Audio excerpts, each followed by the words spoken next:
আসসালামু আলাইকুম রহমতুল্লাহ। দেখতে পাচ্ছেন কাঁঠাল গাছ। এই মুহূর্তে আমাদের আতিকুল্লাহ আমার গাছ লাগিয়ে দিচ্ছে। ইনশাআল্লাহ অনেক বেশ ঝাঁকালো গাছ। এটা হলো কাঁঠাল গাছ। এই আমার পুকুর পাড়ে যে পুকুর দেখতে পাচ্ছেন, পাশে সবুজ শ্যামল সুন্দর ধানের ক্ষেত। এর পাশে আমার পুকুরের ক্ষেতে আমি গাছগুলো লাগাচ্ছি।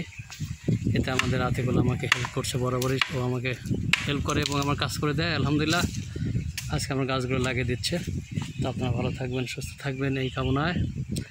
সবুজ বাংলা প্রান্ত থেকে ভেদর বিলের সেই শ্যামল প্রান্ত থেকে আপনাদেরকে আবারও শুভেচ্ছা জানাচ্ছি। আসসালামু আলাইকুম ওয়া রাহমাতুল্লাহ।